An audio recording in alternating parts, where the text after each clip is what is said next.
Break through. अस्सलाम जी। अस्सलाम वालेकुम पहलवान, आओ, क्या हाल है?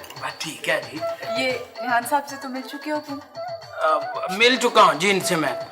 आप ये बालूशाही खाए ना, और स्पेशल मैंने आपके लिए बनाई है। पहलवान, मैंने इतनी दफा तुम्हें समझाया है कि मैं मीठा कम खाती हूँ। और जरा टेस्ट तो करके देखें, इसमें मीठा कम ही है, हसबे जरूरत। हाँ, बालूशाही मुझे तो बड़ी पसंद है। वो आप लेना जी, बिस्मिल्लाह करें। स्पेशल बालूशाही है जी। वाकई स्पेशल है। बहुत मजेदार है। तुम मिठाई अच्छी बना लेते हो पहलवान। मैं पहलवानी भी अच्छी कर लेता हूँ। मेरा बाप रुस्तमे जंजालपुरा था। अच्छा, वैसे तुम खुद भी तो जंजालपुरे के रुस्तम ही हो।